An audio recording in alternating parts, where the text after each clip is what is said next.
Hello students, आज हम पढ़ेंगे आर्हेनियस इक्वेशन जो एक केमिकल काइनेटिक्स का पार्ट है। तो लिख लो आप तो Arrhenius equation. Arrhenius equation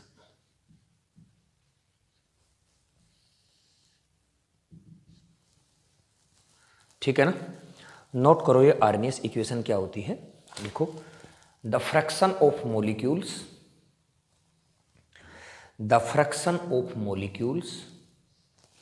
which are crossing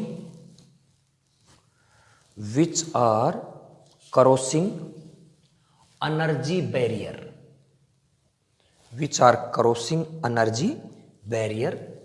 is equal to e की power minus EA upon RT। मैंने क्या लिखा हुआ है? The fraction of molecules which are crossing energy barrier. हमें पता है कि जो रेट ऑफ रिएक्शन है वो डिपेंड करता है कि जो कितने मोलिक्यूल्स एनर्जी बैरियर को क्रॉस करते हैं, और उनकी ओरिएंटेशन के ऊपर डिपेंड करता है, उनकी कोलिजन फ्रीक्वेंसी पे डिपेंड करता है, और उनकी ओरिएंटेशन पे डिपेंड करता है। ठीक है ना। तो यहाँ पे अगर देखा जाए तो EA का क्या मतलब होता है? Activation energy.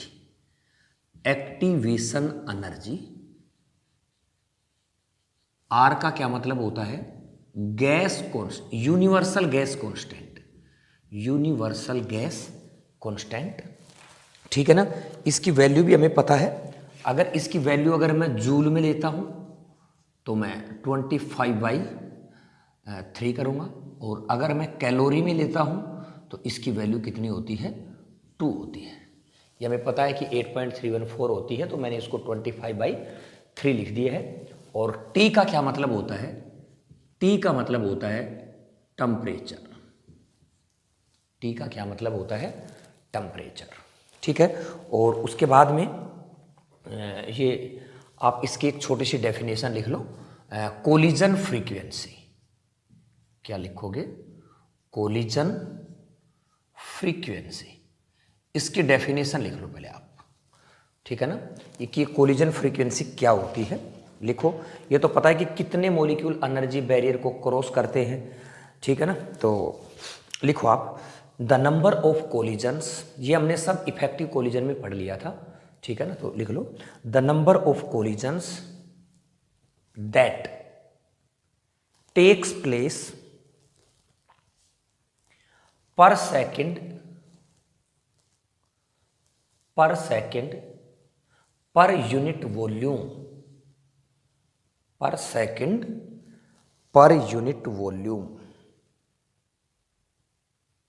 Of the reaction mixture is called collision frequency.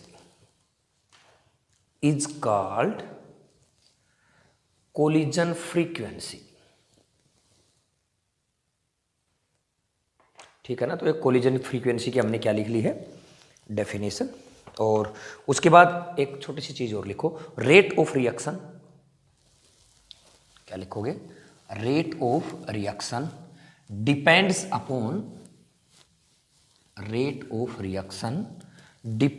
Upon fraction of molecules को मैं FOM लिख दिया करूंगा, है ना। Fraction of molecules crossing energy barrier. नीचे लिखूंगा rate is directly proportional to E की power minus EA upon RT। ये लिख दिया मैंने। ठीक है ना। और R इज इक्वल टू, यहाँ पे K कांस्टेंट लगाया, और E की power minus EA upon RT। ये मैंने एक क्या कर दी है? इक्वेशन बना दी है।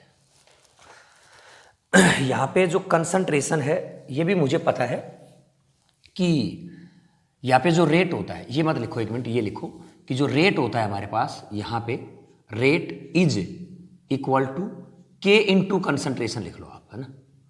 K इंटू कंसंट्रेशन, और इसकी पावर क्या लिख दो? ऑर्डर। ठीक है। अगर मैं इसको कर देता हूं कांस्टेंट, इसको क्या कर देता हूँ कांस्टेंट।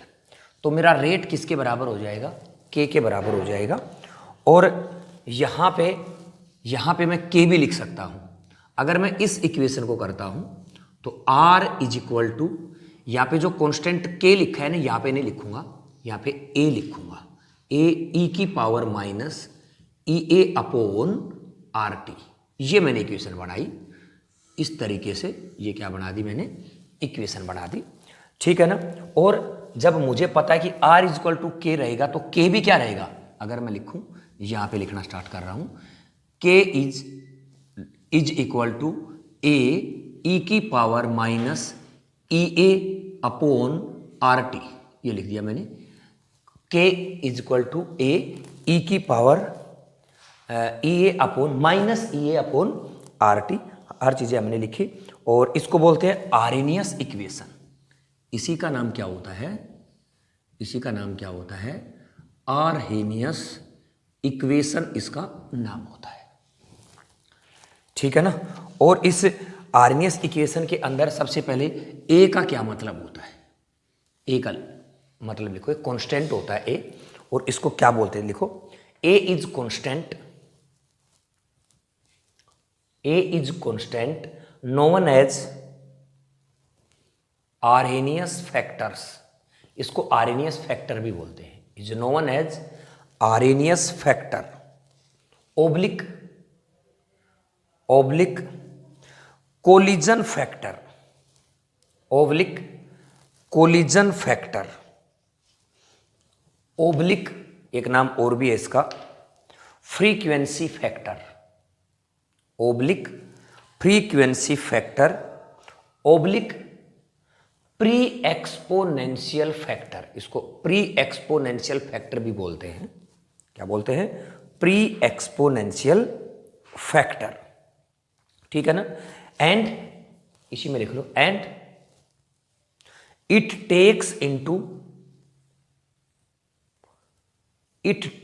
इनटू अकाउंट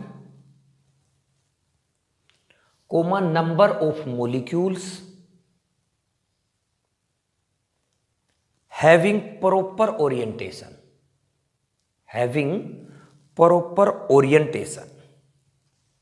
आगे लिखो इसी में full stop, unit of A is same as unit of K, unit of A as same unit of के।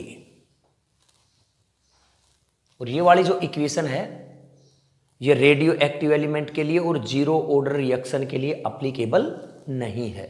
तो ये बात और लिख लो, फुल स्टॉप करके लिखो, this equation is not applicable, this equation is not applicable for radio active reactions, for radio active reactions and zero order reactions, and zero order reactions, ठीक है ना। और उसके बाद में हम एक छोटा सा क्वेश्चन लिखते हैं।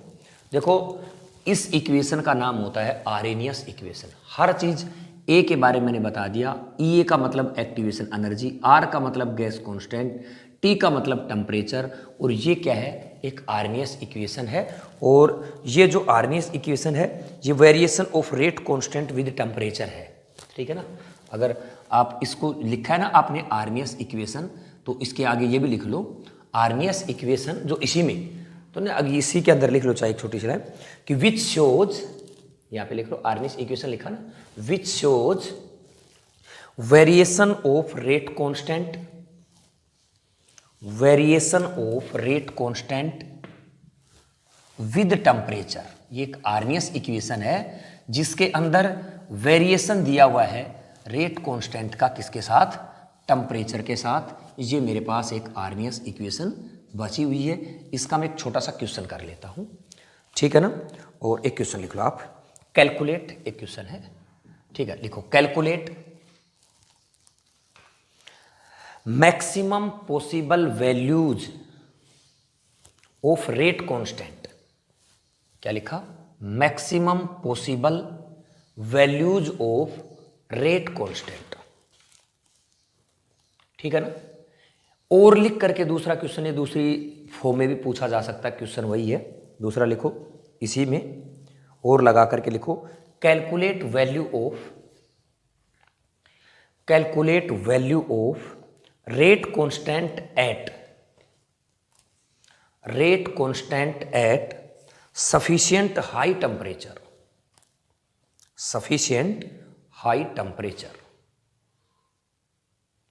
एक और भी हो सकता है इसका, और लगा करके और लिखो एक क्वेश्चन इसी में, calculate value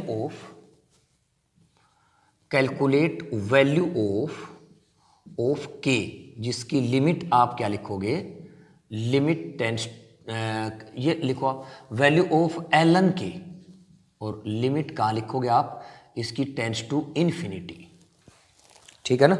limit t tends to infinity लिखना है, इसकी लिमिट जो है ना t टेंस टू इन्फिनिटी। आपको पता है इसका मतलब होता है 1/0, इसका क्या मतलब होता है 1/0।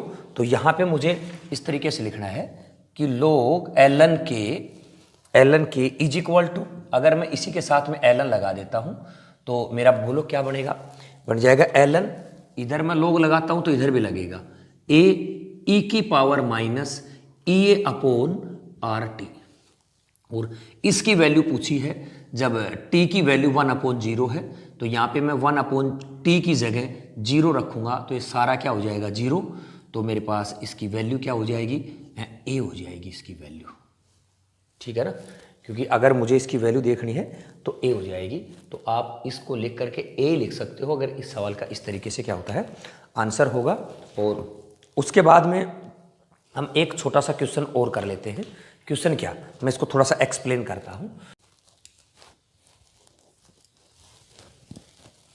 k is equal to a e की पावर माइनस EA/RT, ठीक है ना। लिख रहा हूं, टेकिंग log बोथ साइड, लिखा log k is equal to log a e की पावर माइनस EA/RT। कोई चीज गुणा में होती है तो log में क्या होती है, प्लस में होती है। तो इसको क्या लिखूंगा, log k is equal to log a, ये जो है ना e की पावर में कोई अगर e की पावर होती है, पावर आगे आ जाती है, तो ये पावर कैसी है माइनस की, तो माइनस क्या लिखूं मैं EA/RT। ये मेरे पास एक इंपॉर्टेंट इक्वेशन बन गई है। अरे जब e की पावर अगर इस तरीके से है EA/RT है, ठीक है ना, तो अगर मैं log लेता हूं ना तो e खत्म हो जाता है, तो ये डायरेक्ट पावर आ जाती है। पावर मेरी कैसी है, माइनस की पावर है। हर चीज़ का मुझे इसमें पता है। और अगर मैं, ये इंपॉर्टेंट इक्वेशन है, ये एक मेरी स्ट्रेट लाइन इक्वेशन भी, अगर मैं इसका ग्राफ बनाना चाहता हूँ इसी इक्वेशन का यहाँ पे, तो ये मुझे ये भी पता है कि y तो ये है, ये मेरे पास क्या है y इज इक्वल टू, ये क्या है c, ये क्या है मेरे पास माइनस, इसमें क्या है m और क्या है x है। x क्या है और m क्या है मेरे पास, यहाँ पे जो स्लोप है मेरा EA/R है, m जो है ना, ये मेरे पास m जो है ना, ये क्या है EA/R, ये m है। x क्या है 1/t। तो मैं किस किस के बीच ग्राफ बनाऊंगा, log k और किसके बीच 1/t के बीच। अगर मेरा स्लोप नेगेटिव है तो मेरी स्ट्रेट लाइन इक्वेशन इस तरीके से होगी। ये मेरा क्या हो गया, ये log a हो गया, ये log a है, और जो मेरा स्लोप है वो स्लोप क्या है मेरे पास EA/R, this is my slope, ठीक है ना। आर मतलब मैंने इसका ये आर्नियस इक्वेशन हो गई। और अगर मैं इसका ये log LOG में कन्वर्ट करना चाहता हूं, तो आपको पता है कि जब इस log को LOG में कन्वर्ट करते हैं तो 2.303 से मल्टीप्लाई करना पड़ता है। तो यहाँ पे क्या लिखो बोलो, लिखा 2.303 log k is equal to 2.303 log a minus EA/RT।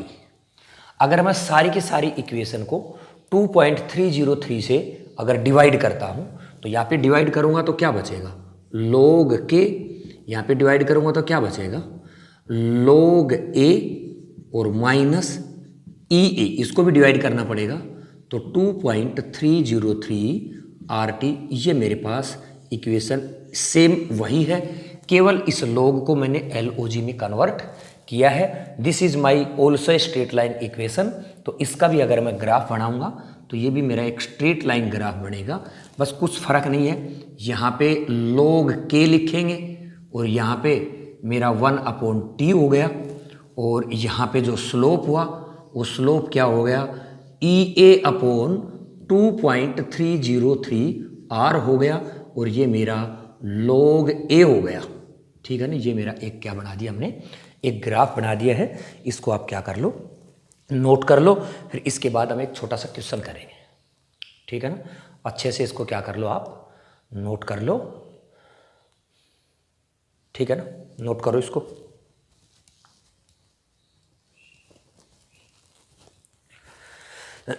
एक क्वेश्चन लिख लो, आप कर लिया होगा अच्छे से नोट, क्या कर लो, एक क्वेश्चन लिख लो, आप लिखो, क्वेश्चन लिखो। For a reaction variation, for a reaction variation of ln k is given by ln k is given by 5 - 20/t, और ये ln/k जो है ना, इस पे लिखा है मिनट इनवर्स। इसका मतलब ये फर्स्ट ऑर्डर काइनेटिक्स है, ये लिखा हुआ है, ये क्वेश्चन में दिया हुआ। कैलकुलेट मुझे क्या करना है, लिखो नंबर 1, पहला क्या कैलकुलेट करना है, लिखो calculate activation energy. Activation energy को EA लिख लिया करो, बड़ा E और छोटा a। Calculate activation energy of reaction. दूसरा क्वेश्चन लिखो, calculate value of A, calculate value of A, ये दूसरा क्वेश्चन है। तीसरा पार्ट लिखो इसका, calculate value of rate constant, calculate value of rate constant eight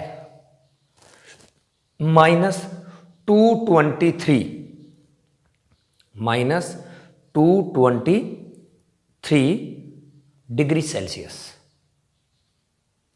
ठीक है ना, -223 डिग्री सेल्सियस। इसको हम केल्विन में क्या कर लेंगे, बदल लेंगे, 50 केल्विन हो जाएगा। ठीक है ना, एक फोर्थ क्वेश्चन और लिख लो इसी का, eight what temperature half life time of reaction, half life time of reaction will be 1.386 minute, 1.386 minute. एक बार सवाल को बेटा पढ़ो, सोचो समझो किस तरीके से होगा। वैसे तो छोटी छोटी चीज़ें हैं सारी की सारी, तो कुछ नहीं, हमारे पास ये इक्वेशन दे रखी है और इसके अंदर सबसे पहले तो एक्टिवेशन एनर्जी पूछी है। तो मुझे एक्टिवेशन एनर्जी पूछी है, तो आपको ये भी पता है कि जो ln k होता है ना, वो क्या होता है, बोलो ln a माइनस EA/RT होता है। क्या मेरे पास t दे रखा है, बिल्कुल। इसका मतलब इसकी जगह मैंने क्या लिखा है, 20 लिखा है। तो मैं यहाँ पे लिख लेता हूँ, इसमें पहला जो मेरा आंसर है, क्वेश्चन है EA/R इज इक्वल टू क्या लिखूँ, 20। अब देखो बेटा, R का मतलब कितना होता है, 2 कैलोरी होता है, तो मैं यहाँ पे लिख देता हूँ EA is equal to 20 × 2 is equal to कितना आ गया, 40 जूल ना, कैलोरी में आंसर आ गया इसका। जूल में करता तो मैं 8 की वैल्यू 25/3 ले लेता। ये पहला मेरा आंसर था इसका। ठीक है ना, दूसरा क्वेश्चन क्या है भाई, log A की वैल्यू निकालनी है मुझे। अब मुझे पता है ये log A है, A की वैल्यू निकालनी है। अब ये भी पता इसकी जगह कितना दे रखा है, 5। तो दूसरा सवाल मेरा हो गया, log A is equal to 5। अगर मैं A निकालता हूँ तो ये जो log होता है ना, अगर ये इधर जाता तो E की पावर में चला जाता है, E की पावर 5। ये मेरा दूसरा आंसर हो गया। ठीक है ना, ये मेरा क्या हो गया, दूसरा आंसर। और अब तीसरा आंसर क्या लिखा है, K निकालना है मुझे। तो के भी निकल जाएगा। के किस तरीके से निकलेगा, टी की वैल्यू दे रखी है हमारे पास कितनी, 50 केल्विन। तो मैं 2 सवाल तो यहाँ पे नोट करो और तीसरा सवाल मैं यहीं से फिर दोबारा स्टार्ट कर देता हूँ। ये लिखो मेरा थर्ड जो क्वेश्चन है, ये जो थर्ड क्वेश्चन है वो क्या है बोलो, मुझे के की वैल्यू निकालनी है। तो पहले log के की निकालूंगा। 5 - 20, टी की वैल्यू दे रखी है -223 डिग्री सेल्सियस, तो उसको केल्विन में बदलेंगे 50। तो यहाँ पे मेरे पास log k = इसको हम क्या कर लेंगे, सोल्व कर लेंगे। तो ये मेरे पास 4.6 आ जाएगा। 4.6 अगर k की वैल्यू निकालूंगा तो e की पावर 4.6 मेरा क्या हो गया, आंसर हो गया, है ना। k की वैल्यू तो पूछी थी, k की वैल्यू हो गई।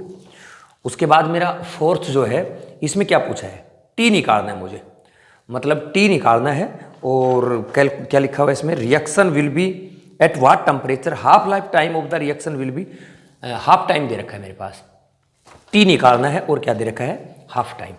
तो ये भी सवाल जो है ना, ये मैं यहीं पे कर देता हूँ। देखो मुझे इस चीज़ का पता है कि जो टी हाफ होता है ना वो ln2/k होता है। क्या तुम्हें याद है, याद है तो बहुत ही सिंपल बात है। अगर मैं k की वैल्यू निकालना चाहता हूँ तो क्या हो गया मेरे पास, ln2/t हाफ, और ln2 का मतलब 0.693/t आपकी वैल्यू दे रखी है 1.36, कितना लिखा है 1.382 लिखा हुआ है। तो यहाँ पे मेरे पास k की वैल्यू 1/2 आ गई, ठीक है ना। अब इस इक्वेशन में मेरे पास k की वैल्यू 1/2 है, मैं क्या कर लूँगा, आसानी से t निकाल दूंगा, ठीक है ना। तो यहाँ पे ln की जो वैल्यू है, यहाँ पे क्या लिखूंगा मैं, ln 1/2 = 5 - 20/t, ठीक है ना। ये मैंने इक्वेशन बना ली। क्या मैं ये कैलकुलेट कर सकता हूँ, घर पे कर लेना आराम से, ठीक है ना। ये कैलकुलेट कर लेना, क्या हो जाएगा, आंसर हो जाएगा, ठीक है ना। तो ये मेरा एक क्वेश्चन था। उसके बाद में हमारा इसी का नेक्स्ट टॉपिक लिखना है आपको। नेक्स्ट टॉपिक नहीं, आर्निस इक्वेशन से ही है, वेरिएशन करना है मुझे टेम्परेचर के साथ इस इक्वेशन का। तो वो लिखो आप कि variation of rate constant with temperature. अच्छे से हाईलाइट करके हेडिंग बना लो, ठीक है ना। क्या लिखोगे, variation of rate constant with temperature, variation of rate constant with temperature. Temperature के साथ वेरिएशन किसका, रेट कांस्टेंट का, ठीक है ना। और सबसे पहले इसके अंदर एक लाइन छोटी सी लिख लो, लिखो इफ ई ए का मतलब होता है एक्टिवेशन एनर्जी। लिखो if EA, A and delta H। एक ये भी सिखाऊंगा आपको डेल्टा H का क्या मतलब रहेगा। Delta H are assume to be independent of temperature, are assumed to be independent of temperature unless otherwise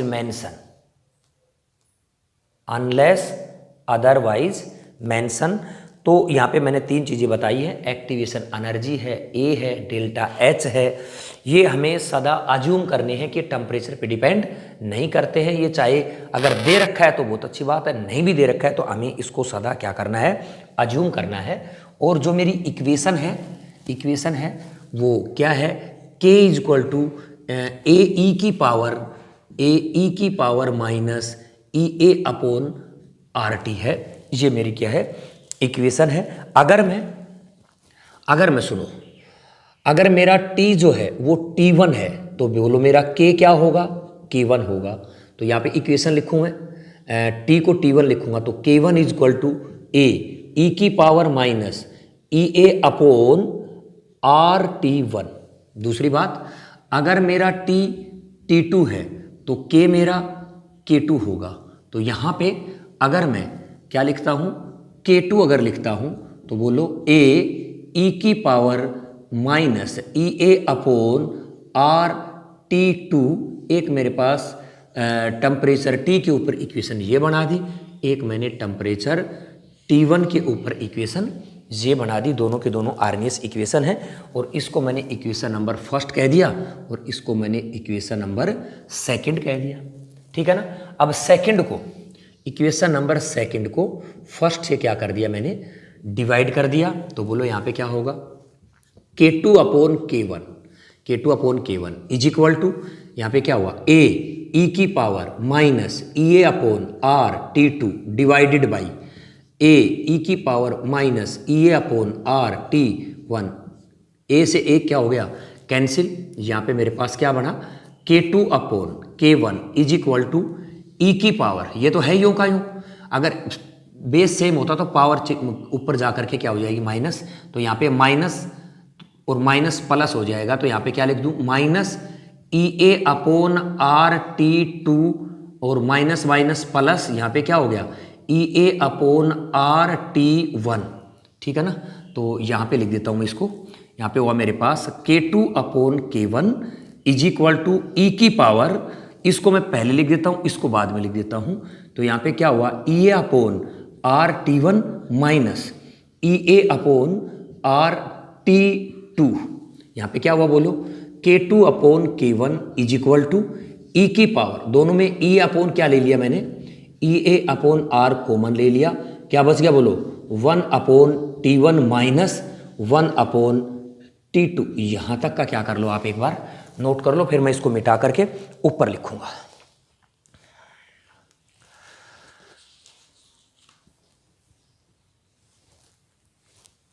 ठीक है ना। अगर नोट कर लिया हो तो मैं इसको यहां से लिखना स्टार्ट करूंगा। अब ये लो, ठीक है ना।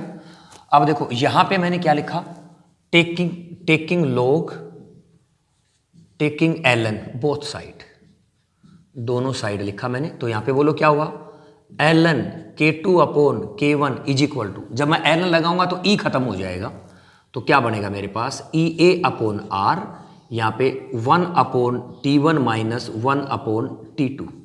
यहाँ पे देखो ये मेरे पास, इसको अगर मैं और सोल्व करना चाहता हूँ तो log K2 upon K1 is equal to EA upon R, इसको सोल्व कर देता हूँ। ठीक है ना। तो ये हमारे पास क्या बन गया, T2 minus T1 upon T1 T2।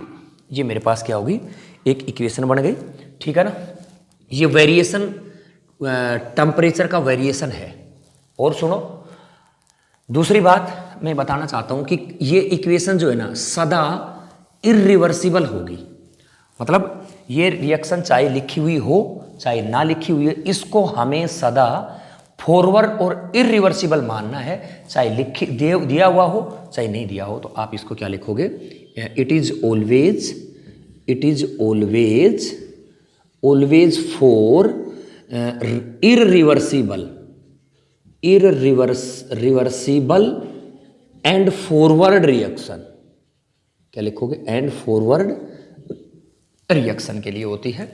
अगर मैं इसको क्या करता हूं, इसको इस वाले लॉग में कन्वर्ट कर देता हूं तो क्या बना, log K2 upon K1 is equal to, क्या मैं यहां पे 2.303 लिखूं, एक स्टेप और बढ़ जाएगा ये लो। यहां पे क्या लिखा मैंने, यहां पे लिखने की जरूरत ही नहीं है, इसको मैं अगर इधर लेकर के जाऊंगा तो पहले लिख देता हूं EA अपॉन R, यहां पे T2 minus T1 upon T1 T2। क्या मैं इसको 2.303 को इधर लेकर के जाऊंगा तो बोलो क्या बनेगा, log K2 upon K1 is equal to EA upon 2.303, नीचे क्या हुआ R, और यहां पे क्या हो गया T2 minus T1 upon T1 T2। ये बेटा मेरे पास एक आर्नियस इक्वेशन, ऊपर वाली भी आर्नियस इक्वेशन ही थी, ये वाली भी। कुछ नहीं किया मैंने, इसके टेम्परेचर को ना, इसको ln को LOG में कन्वर्ट किया है, और ये मेरे पास क्या होगी कि variation of rate constant with temperature के साथ रेट कांस्टेंट का हमने वेरिएशन कर दिया। वेरी इंपॉर्टेंट रिएक्शन है, और इसके ऊपर दुनिया भर के क्या आते हैं, न्यूमेरिकल हैं। तुम्हारी जो बुक है ना बेटा, उसके अंदर भी इसके बहुत सारे न्यूमेरिकल्स लिखे हुए हैं। तो अपनी अपनी बुक के अंदर वेरिएशन के इसमें सोल्ड अनसोल्ड जितने भी क्वेश्चन हैं सारे के सारे आप लोगों को करने हैं, कोई भी बुक हो। और मेरे हिसाब से केमिकल काइनेटिक्स का इम्पोर्टेंट टॉपिक है, हर साल इसके ऊपर क्वेश्चन आता है, चाहे बोर्ड हो चाहे कंपटीशन हो, ठीक है ना। और बस ये तुम्हें ध्यान रखना है कि जो ये रिएक्शन है ना, ये रिएक्शन है किसके लिए, ये चाहे दिया हुआ हो और चाहे दिया हुआ नहीं हो, ये सदा इररिवर्सिबल होती है और फॉरवर्ड रिएक्शन के लिए होती है, ठीक है ना। अगर रिवर्सिबल हो तो क्या हो, ये चीज़ एक छोटी सी और बता देता हूँ आपको, ठीक है ना। ये नोट कर लो, पहले नोट कर लिया हो तो मैं थोड़ा सा आगे आप लोगों को बताना चाहता हूँ, ठीक है ना। कर लिया नोट, देखो नीचे लिखो, इसी के नीचे लिखना स्टार्ट करो। इफ रिएक्शन इज रिवर्सिबल, क्या लिखोगे, इफ रिएक्शन इज रिवर्सिबल, अगर मेरी जो रिएक्शन है वो क्या है, रिवर्सिबल है, तो हम किस तरीके से लिखेंगे, ए गिव्स बी। अगर ए रिवर्सिबल बना दिया मैंने, ये लो, ये क्या बना बी, यहाँ पे इसका के एफ लिख देता हूँ, ये बैकवर्ड रिएक्शन के लिए मैंने क्या लिख देता हूँ, के बी लिख देता हूँ, ठीक है ना। और के एफ का मतलब है रेट कांस्टेंट फॉर फॉरवर्ड और के बी का मतलब है रेट कांस्टेंट फॉर बैकवर्ड, ठीक है ना। तो सबसे पहले मैं आर्हेनियस इक्वेशन किसके लिए, फॉरवर्ड के लिए लिखता हूँ ना, फॉरवर्ड के लिए लिखता हूँ आर्हेनियस इक्वेशन। तो क्या हो जाएगा, वही लिखूंगा, के की जगह क्या लिख दूंगा मैं, के एफ इज इक्वल टू ए ई की पावर माइनस ई ए अपॉन, यहाँ पे क्या लिखूंगा, आर टी, ठीक है ना। और जो एक्टिवेशन एनर्जी है इसकी जगह भी मैं क्या कर देता हूँ, फॉरवर्ड स्पेशल मेंशन कर देता हूँ ना, ई ए अपॉन जो आर टी है इसको क्या कर देता हूँ, ई ए को यहाँ पे मैं एफ लिख देता हूँ, एफ का मतलब क्या होता है, फॉरवर्ड, और इसको मैंने लिख दिया है इक्वेशन नंबर फर्स्ट। और अगर मैं आर्हेनियस इक्वेशन बैकवर्ड के लिए लिखता हूँ तो इसके लिए लिखता हूँ बैकवर्ड, तो यहाँ पे क्या हो गया, के बी इज इक्वल टू ए ई की पावर माइनस यहाँ पे ई ए, और यहाँ पे लिखा मैंने बी, नीचे क्या लिख दिया मैंने, आर टी, इक्वेशन नंबर 2 हो गया। ये किसके लिए है, बैकवर्ड के लिए है, ठीक है ना। और हमने 11th में भी पढ़ा होगा, 12th में भी है, जो के इक्विलिब्रियम होता है मेरा, बताओ के इक्विलिब्रियम क्या होता है, ये होता है के एफ अपॉन के बी, ये क्या होता है, के इक्विलिब्रियम होता है। अगर मैं के एफ को इससे डिवाइड कर देता हूं तो मेरे पास क्या आ जाएगा, के इक्विलिब्रियम आ जाएगा। तो मैं यहाँ पे अगर इसको इक्वेशन नंबर फर्स्ट को डिवाइड करता हूँ सेकंड से, तो बोलो क्या आएगा यहाँ पे, के मतलब क्या आ जाएगा यहाँ पे आ जाएगा मेरे पास के एफ अपॉन के बी इज इक्वल टू, बोलो ए ई की पावर माइनस ई ए अपॉन आर टी, ये तो बोलो किसका है, फॉरवर्ड का। नीचे क्या लिखूं, ए ई की पावर माइनस ई ए अपॉन क्या है, आर टी, बोलो ये किसके लिए है, ये मेरे पास बैकवर्ड के लिए है, ठीक है ना। मैं थोड़ा सा ऊपर लिख देता हूँ और यहाँ पे लिखना स्टार्ट करता हूँ। तो के एफ अपॉन के बी को क्या लिखूंगा मैं, के इक्विलिब्रियम, ठीक है ना।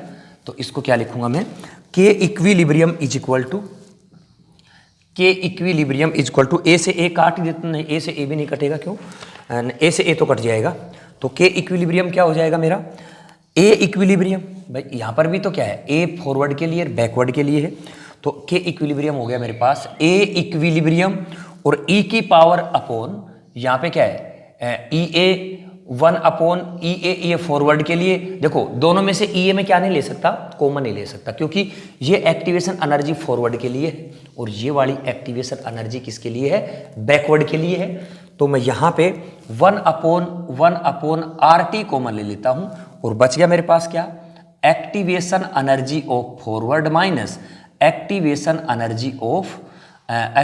एनर्जी किसके लिए, बैकवर्ड के लिए। ये मेरे पास इक्वेशन एक बार देख लो आप अच्छे से।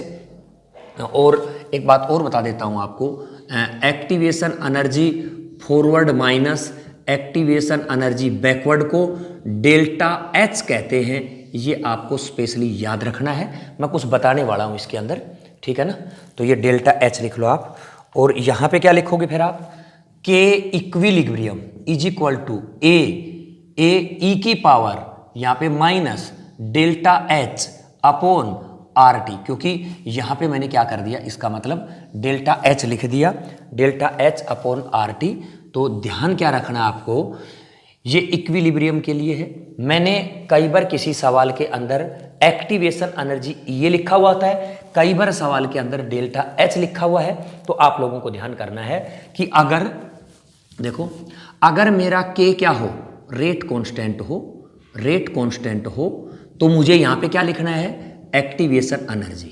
अगर के की जगह मेरा इक्विलिब्रियम हो तो यहां पे मुझे क्या लिखना है, डेल्टा एच। ये बात आपको स्पेशली नोट करनी है, यहां पे कब मुझे डेल्टा एच लिखना है और कब मुझे डेल्टा एच की जगह ई ए लिखना है, ये ध्यान करने वाली बात है। अगर रिएक्शन मेरी रिवर्सिबल रिएक्शन है तो वहां पे डेल्टा एच आ जाएगा, और यही फर्क है रिवर्सिबल और इरिवर्सिबल में। इरिवर्सिबल के लिए यहाँ पे क्या होगा, एक्टिवेशन एनर्जी होगी। और अगर मैं इसका वेरिएशन भी अगर लिखता हूँ, अगर मैं इसका वेरिएशन विद टेम्परेचर, ये लो लिख ही देता हूँ, वेरिएशन ऑफ के इक्विलिब्रियम विद टेम्परेचर, अगर टेम्परेचर के साथ इसका लिखता हूँ तो क्या हो जाएगा, यहाँ पे log के इक्विलिब्रियम 2 अपॉन के इक्विलिब्रियम 1 इज इक्वल टू, और यहाँ पे क्या आ जाएगा, ई ए की जगह क्या लिखूंगा बोलो मैं, डेल्टा एच, वही नीचे 2.303 आर, यहाँ पे T2 minus T1 upon T1 T2, same का सेम लिखा है मैंने, बस जहां पे के था वहां पे के इक्विलिब्रियम लिख दिया, एक्टिवेशन एनर्जी थी वहां पे हमने डेल्टा एच लिख दिया है। ये विशेष रूप से आप लोगों को ध्यान रखना है, आपकी बुक के अंदर कहीं पर डेल्टा एच और कहीं पे ये लिखा हुआ होगा, उनका मतलब आप लोगों को मैंने अच्छे से बता दिया है कि अगर मुझे के को रेट कांस्टेंट मानना है, किसी इरिवर्सिबल रिएक्शन के लिए करना है तो एक्टिवेशन एनर्जी होगी, और अगर मुझे रिवर्सिबल रिएक्शन के लिए है तो वहां पे क्या होगा, मेरा डेल्टा एच होगा। अब हम क्या करते हैं, मेरे हिसाब से अच्छे से आप लोगों ने, आपको ये वाली इक्वेशन याद रखनी है, K2 अपॉन K1 भी होता है, तो यहाँ पे क्या लिख दूंगा, ये लिख दूंगा बस, ठीक है ना। अब सवाल में क्या होता है, एक छोटा सा मैं क्वेश्चन आप लोगों को इसका बता देता हूँ, एक क्वेश्चन नोट कर लो आप, ठीक है ना। पहले मैं उसका बताता हूँ आपको, के का बताता हूँ, इक्विलिब्रियम का नहीं। तो एक क्वेश्चन लिख लो आप, देखो, rate constant of a reaction, क्या लिखोगे, rate constant of a reaction, rate constant दे रखे हैं, rate constant of a reaction at 27 degree Celsius is 5 into 10 की पावर इज 5 इंटू 10 की पावर 2 लिख दिया, वाइल, दूसरा लिखा, while at 127 degree Celsius, while at 127 degree Celsius it is 5 into 10 की पावर 4, it is 5 into 10 की पावर 4।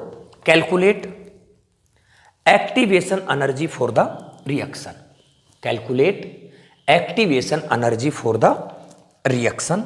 अब बड़ी सिंपल सी बात है, किस पूरी फिजिकल केमिस्ट्री में आपको पता है, टेम्परेचर जब भी मुझे लिखना होता है के में लिखेंगे, केल्विन में लिखेंगे, केवल कहीं पे डिफरेंस होता है तो हमारा डिग्री सेल्सियस में भी चलेगा, अदरवाइज हमें हर में क्या करना होता है, केल्विन के रूप में लिखना होगा। तो यहाँ पे तो क्या हो गया, 300 केल्विन, और ये क्या है, के की वैल्यू है, K1 की वैल्यू नहीं, T1 की वैल्यू है, और K1 की वैल्यू यहाँ पे दे रखी है कितनी, 5 इंटू 10 की पावर 2, ठीक है। T2 की वैल्यू कितनी दे रखी है, यहाँ पे 100 और जोड़ दो इसमें, 400 केल्विन, और K2 की वैल्यू कितनी लिखी है, 5 इंटू 10 की पावर 4। क्लियर है। अब डायरेक्ट हमें क्या लगा देना है, फॉर्मूला, ठीक है ना। लोग क्या लिखोगे यहाँ पे, K2 upon K1 is equal to activation energy. अगर दिया हुआ है, नहीं दिया हुआ है तो सादा हमें फॉर्मूला यही लगाना है। अगर रिवर्सिबल रिएक्शन लिखा हुआ है तो हमें डेल्टा एच लगाना है, अदरवाइज नहीं लगाना है। मैंने लिखा था कि अदर मतलब सही मेंशन किया हो नहीं किया हो, सदा हमें ये लिखना होता है 2.303 आर, यहाँ पे T2 minus T1 upon T1 T2, इसको क्या करना है, मुझे सोल्व करना है। तो यहाँ पे लिखा मैंने log, और K2 की वैल्यू कितनी है बोलो, 5 इंटू 10 की पावर 4 अपॉन 5 इंटू 10 की power 2 is equal to activation energy 2.303 R की वैल्यू मैं केल्विन में ले लेता हूँ 2। यहाँ पे क्या हो गया मेरा T2 माइनस T1, तो कितना हो गया, 100 हो गया। तो लिखना चाहते हो तो 400 minus 300 divided by 400 into 300 solve कर लेंगे। ये तो मेरे पास कितना हो गया, log 10 की पावर 2, 2 का मतलब log 2 हो गया, 2 हो गया। 2 is equal to activation energy, इसको सोल्व किया तो मैंने कितना हो गया 4.6, और यहाँ पे जो भी हो गया 100 डिवाइडेड बाई जो भी हो गया 1200 और 00। यहाँ पे एक्टिवेशन एनर्जी जो है ना मेरी, जो भी आती है इसको हम सोल्व कर लेंगे। ये इतनी आ जाएगी लगभग 2760 कैलोरी, जो भी आती है कैलकुलेशन में थोड़ी बहुत मिस्टेक भी हो जाए, लेकिन ये मैंने लिख दिया है, ठीक है ना। अब मैं एक क्वेश्चन आप लोगों को और दे देता हूँ, ठीक है ना, जो आपको क्या करना है, घर से करना है। फिर हम एक नेक्स्ट जो लेक्चर लिखेंगे ना, उसके अंदर हम कैटलिस्ट पढ़ाएंगे, आप लोगों को कैटलिस्ट के बारे में बताएंगे, और आपको वो बताएंगे क्या नाम है, मोलिकुलरिटी ऑफ रिएक्शन, वो भी इंपॉर्टेंट टॉपिक है। तो एक क्वेश्चन लिख लो आप, ठीक है ना, जो आप लोगों को सोल्व करना नहीं होगा तो मैं नेक्स्ट वीडियो में आपको ये पहले एक क्वेश्चन सोल्व करवाऊंगा, और उसके बाद में मैं आपको इफेक्ट ऑफ कैटलिस्ट पढ़ाऊंगा। तो लिखो, क्वेश्चन लिखो हमारा, rate constant of a reaction, rate constant of a reaction increases by 5% when temperature increases from